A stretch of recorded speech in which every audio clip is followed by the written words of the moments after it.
স্নিগ্ধা চৌধুরী, অভিনেত্রী এবং মডেল। সাম্প্রতিক সময় আশিয়ান সিটির মালিক নজরুল ইসলাম গ্রেপ্তার হয়েছে, ইতিমধ্যে আপনারা জানেন, যে বিশেষ করে এই মামলার কারণে তিনি তাকে মারধর করে ড্রিঙ্কের সাথে ড্রাগস মিলিয়ে কি অসভ্যতামি করলো মেয়েটার সাথে। সবচেয়ে বড় কথা হচ্ছে যে আজকের মাফিয়া জগতের অন্ধকারে সাম্রাজ্যের এক আলোচিত নাম হচ্ছে নজরুল ইসলাম। তারা এই অন্ধকার জগতে কিভাবে মানুষের সামনে আলোকিত করে তুলে নিজেদেরকে একজন বড় ব্যবসায়ী হিসেবে দাবি করেন। শুধু আশিয়ান সিটি নয়, আপনি বসুন্ধরার আনভিরের কথা যদি বলেন, তারপর আপনি এরকম অনেক বড় বড় ব্যবসায়ীরা আছে, তারা নাকি এই বাংলাদেশকে নাকি চালায়, তারা নাকি এই বাংলাদেশকে নাকি রিপ্রেজেন্ট করে, তারা নাকি এই বাংলাদেশকে অর্থনৈতিক আপসেট ডাউন করে। অর্থাৎ এরা যে কতটা পশু হতে পারে, কতটা নারী লোভী হতে পারে, এটা এই ভিডিওর মাধ্যমে আমরা দেখলে বুঝতে পারি। এবং এই সমস্ত কাহিনী দেখলে আমরা বুঝতে পারি যে এই জগতে বিশেষ করে টাকার যে খেলা, অধিক টাকার যে খেলা যার কাছে আছে তার কাছে এই পৃথিবী, এটা বললেই চলে। টাকা হইলেই সব, কিন্তু মাঝে মাঝে কেঁচো খুঁজতে গিয়ে সাপ বেরিয়ে আসে। নজরুল ইসলামের মতো, যারা আশিয়ান সিটির মালিকের মতো, এরকম যারা প্রতিষ্ঠানের মালিক রয়েছেন, বহু ক্রাইম করছে, কিন্তু ধরার মতো কেউ নাই। সরকারও তাদেরকে নাকি ভয় পায়। আপনি শুনেন নাই যে স্নিগ্ধা চৌধুরী বলেছেন যে তিনি মামলা করার সাথে সাথে জামিনের জন্য একজন প্রতিমন্ত্রী গেছে। কত বড় স্টুপিড হইতে পারে সরকারের এই মন্ত্রীরা। এবং তারেক রহমান নাকি তার স্টেটমেন্ট অনুযায়ী তার নাকি পা চাটতে যায়, পায়ের নিচে বসে থাকে। তো এই হচ্ছে অবস্থা। সরকার হতে হবে এমন যে তাকে দেখলে মানুষ আইনের জায়গাটি অন্তত পক্ষে থরথর করে কাঁপে। দেশ পরিচালনায় যদি ব্যবসায়ীদের কাছে জিম্মি হয়ে যেতে চায়, তাহলে কিন্তু দেশ পরিচালনা করতে পারবে না। তাহলে দেশ হয়ে যাবে একটি পণ্য, আর ব্যবসায়ী হবে তারা, যে তারা দেশকে বিক্রি করবে অন্য দেশের কাছে, আর লাভবান হবে ব্যবসায়ীরা, আর বলবে আমরা ব্যবসায়ী। বিষয়টা তো হচ্ছে এরকমই। আপনি দেখুন, এটা হচ্ছে আমি বিডি গ্রুপ, এটা বহু বছর আগে যে তারা এক্সপোর্ট ইম্পোর্ট করতো লন্ডন কিংবা ইউরোপের কোনটা দেশে জানি, এক্সপোর্ট ইম্পোর্টের মধ্যে কচুর মধ্যে তারা হিরোইন পাচার করতে গিয়ে ধরা খেয়েছিল। তখন দীর্ঘ সময় তাদের এই ব্যবসাটা বন্ধ ছিল, বাইরে এক্সপোর্ট ইম্পোর্টের, মানে চেকটা বেশি হতো। তো এনিওয়ে, তো এই নজরুল ইসলাম মতো আরো অনেক ব্যবসায়ীরা আছে যারা বাংলাদেশে বিশাল ক্রাইম করে। আর বিশেষ করে যারা প্রপার্টি বিজনেস করে, রিয়েল এস্টেট বিজনেস করে। বাংলাদেশের এটা কেমন রিয়েল এস্টেট আমি জানি না, যে অন্যের জমি দখল করে ব্যবসা করে। সরকারি জমির মধ্যে তারা মাটি ভরাট করে তারা প্লট করে কি করেন, প্লট বিক্রি করেন। আর প্রতারিত হয় সাধারণ জনগণ, যারা এই যে আমি যেমন ধরেন আমেরিকা থাকি, এই বিদেশের মাটিতে যারা কষ্ট করে, বাংলাদেশের মাটিতে কষ্ট করে একখানা ফ্ল্যাট করতে চায়, আর একখানা ফ্ল্যাটই পরে এই আশিয়ান গ্রুপের এই নজরুল ইসলামের মতো প্রতারকদের কাছ থেকে কেনার পর তারা প্রতারিত হয়। এভাবে করে তারা নিঃস্ব হয়ে যায়, কিন্তু এই নজরুল ইসলামের মতো লোকেরা কোটি কোটি টাকার মালিক হয়ে যায়। তো চলুন আজকে আমরা নজরুল ইসলামের একটু হিস্ট্রি গুলো একটু শুনি এবং জানি, আপনাদেরও জানার প্রয়োজন আছে। তো আমি রয়েছি মোহাম্মদ হিমেল, নিউ ইয়র্কের ব্রুকলিন থেকে। এটি তো বলার কিছুই নয়, সবাইকে বলবো গুরুত্বপূর্ণ তথ্য সবাই শেয়ার করে নেবেন এবং লাইক শেয়ার দিয়ে আপডেটেড রাখবেন আপনাদের সাথে এই ভিডিওটি। আচ্ছা, ঢাকার আবাসন ব্যবসায়ী বহু বছর ধরে আলোচিত একটি নাম আশিয়ান সিটি। আশিয়ান সিটি দেখবেন যে রাস্তাঘাটে বিভিন্ন জায়গায় অ্যাডভার্টাইজ, জমি জামা ওই নদী নালার মাঝখানে দেখবেন যে বোর্ড দিয়ে রাখছে।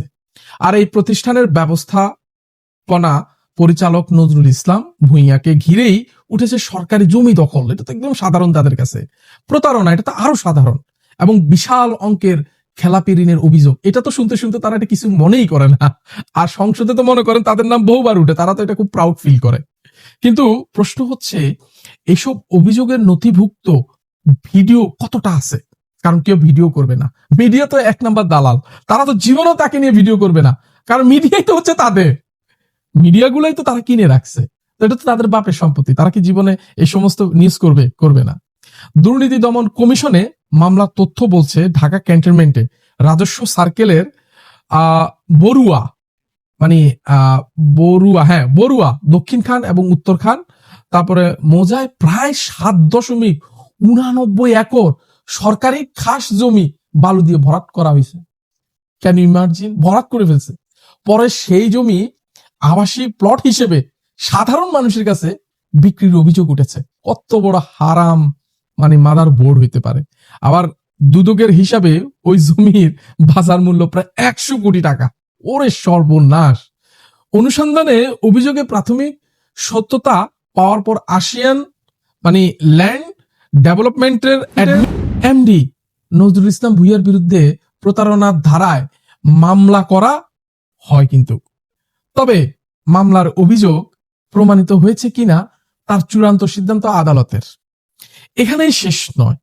জাতীয় সংসদে আমি বলেছিলাম একটু আগে মানে উপস্থিত ঋণ খেলাপিদের তথ্য নিয়ে প্রকাশিত সংসদ অনুযায়ী আসিয়ান সিটির সঙ্গে সংশ্লিষ্ট আসিয়ান এডুকেশন লিমিটেডের খেলাপি ঋণের মানে পরিমাণ ছিল 653 কোটি টাকা। 653 কোটি টাকা। এরকম কতগুলো ব্যবসায়ীদের কাছে সেটা আছে, সেটি হচ্ছে সবচেয়ে বড় বিষয়। সাধারণ মানুষ যখন সামান্য ঋণের কিস্তি দিতে না পারলে নোটিশ, মামলা এবং সম্পদ হয়রানির ঝুঁকিতে পড়তে হয়। তবে শত শত কোটি টাকার ঋণ কিভাবে দীর্ঘদিন খেলাপি থাকে, এটাই হচ্ছে প্রশ্ন। এটা সকল মানুষের প্রশ্ন। আচ্ছা, জমি দখলের অভিযোগ এসেছে মূলত বড়ুয়া, দক্ষিণ খান, উত্তর খান ও খিলখ্যাত সংশ্লিষ্ট প্রকল্প এলাকা থেকে। বিভিন্ন জমির মালিক ও প্লট বিক্রেতার প্রতারণা এবং জমি নিয়ে বিরুদ্ধে অভিযোগ করেছেন। তবে সামাজিক যোগাযোগের মাধ্যমে ছড়িয়ে পড়া প্রতিটি অভিযোগ স্বাধীনভাবে যাচাই করা সম্ভব হয়নি। তাই প্রমাণিত মামলা, আদালতের নথি, নির্ভরযোগ্য সংবাদই আমাদের আলোচনার ভিডিও। কিন্তু বিশ্বাস করেন, কিছু মিডিয়া ছাড়া প্রত্যেকটা মিডিয়া এদের টাকা পয়সা খেয়ে তাদের পা চাটা শুরু করছে, যার কারণে এই সমস্ত মাফিয়া সাম্রাজ্যের অন্ধকারের জগতের এই বাদশাগুলোকে ধরা ডিফিকাল্ট। আচ্ছা, আরেকটি বিষয় পরিষ্কার করা দরকার। নজরুল ইসলাম ভূঁইয়া কিন্তু অনেকেই লিখছে যে আওয়ামী লীগের সময় এমপি ছিলেন, এরকম কিছু বলেছেন। আসলে এই তথ্য আমি কোথাও নথিপত্র পাই নাই তিনি এমপি ছিলেন, বা এটা হচ্ছে মানে অযৌক্তিক কথা। তৎকালীন ক্ষমতাসীন অর্থাৎ আওয়ামী লীগ ক্ষমতা থাকা অবস্থায় ব্যক্তির সঙ্গে তার মানে এমপি, মন্ত্রী থেকে প্রধানমন্ত্রী থেকে শুরু করে সবার সাথে তার একটা ঘনিষ্ঠ সম্পর্ক ছিল। যদিও ব্যবসায়ীরা কোনোদিন কোনো দলে আসে না, আসলেও তারা এটা বোকামি করে। তারা তো সবার। তো এই নজরুল ইসলাম হচ্ছে সবার। যেমন শুনলেন না একটু আগে যে বিএনপি কোন প্রতিমন্ত্রী ধরাই গেছে তার জামিনের জন্য। মানে কতটাই তাদের প্রেম ভালোবাসা, যে একটা অপরাধ করছে তার জামিন নিয়ে চলে আইছে, আর সেটা তো মনে করেন যে আগুন হয়ে দাঁড়াইছে। আচ্ছা, সরকারি জমি যদি সত্যি দখল বা বিক্রি করে থাকে, সেই জমি উদ্ধার হবে কবে? আর এটা নিয়ে লড়ছে না কেন সরকার? আর 353 কোটি টাকার খেলাপি ঋণ আদায়ের কি ব্যবস্থা নেওয়া হয়েছে, বা সরকার কি নিবে কিনা আদৌ? অবশ্য সরকারের অনেক মন্ত্রীরাই তো কোটি কোটি হাজার হাজার কোটি টাকা ঋণ খেলাপির মধ্যে আছে, তাদেরকে ধরবে কি? নিজের গায়েই তো দুর্গন্ধ, অন্যকে কিভাবে বলবে যে আপনার গায়ে থেকে গন্ধ আসতেছে? বিষয়টা তো এমনই। আচ্ছা, ক্ষতিগ্রস্তের জমির মালিক ও প্লট মানে ক্রেতারা ন্যায্য বিচার পাবে কোনোদিন, যাদের কাছ থেকে এই প্রতারিত হয়েছে? এবং তাদের কাছ থেকে যে প্লট কিনে যে প্রতারিত হয়ে কোটি কোটি টাকায় সামান্য টাকা যে তারা যে লস করছে, তারা যারা নিঃস্ব হয়েছে, তারা কি পাবে ন্যায্য বিচার? আমার মনে হয় না। নজরুল ইসলামের যেভাবে মন্ত্রীরা দৌড়ায় জামিন করে, আর সাধারণ মানুষ তো জীবনও পাবে কিনা সন্দেহ আছে। আর রাজনৈতিক পরিচয় বা প্রভাবের কারণে কেউ কি বছরের পর বছর জবাবদিহিতার বাইরে থাকতে পারেন? মনে হয় না, কিন্তু এখানে থাকতে পারে। আচ্ছা, আমরা কারো বিরুদ্ধে যদি আদালতে আগে রায় দিতে চায় না, কিন্তু জনগণের সম্পদ, ব্যাংকের টাকা, সাধারণ মানুষের জমির বিষয়ে স্বচ্ছ তদন্ত, জবাবদিহিতা অবশ্যই চাই। এই নজরুল ইসলামের মতো যারা বাংলাদেশের বুকে এইভাবে খোলাসা যারা ক্রাইম করে ঘুরে বেড়াইতেছে, তাদের কি বাংলাদেশের বিচার হবে না? অভিযুক্ত ব্যক্তি বা আসিয়ান গ্রুপের মানে বক্তব্য সামাজিকভাবে প্রকাশ করা উচিত। এবং তার নিজস্ব মানে অবস্থান জানালে সবাই খুশি হবে।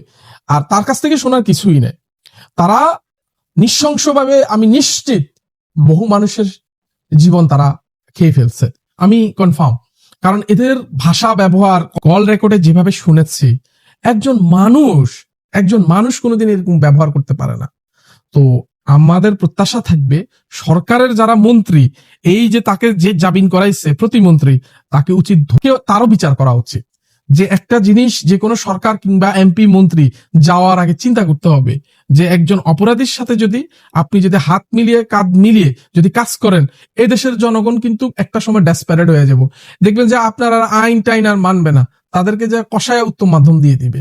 তো আজকের এই বিষয়টি আমি আপনাদের সামনে তুলে ধরলাম। আশিয়ান গ্রুপের নজরুল ইসলাম যেই সমস্ত এই যে প্লট, এই যে জমি দখল, এই যে মানুষকে হুমকি দেওয়া, যে এই যে মানুষ কবে কবে এই জায়গা থেকে বের হবে, যে একজনের ছত্র ছায়া, অর্থাৎ যারা প্রভাবশালী তাদের জন্য একরকম আইন, আর যারা সাধারণ মানুষ তাদের জন্য আরেক রকম আইন। কেন হবে এটা?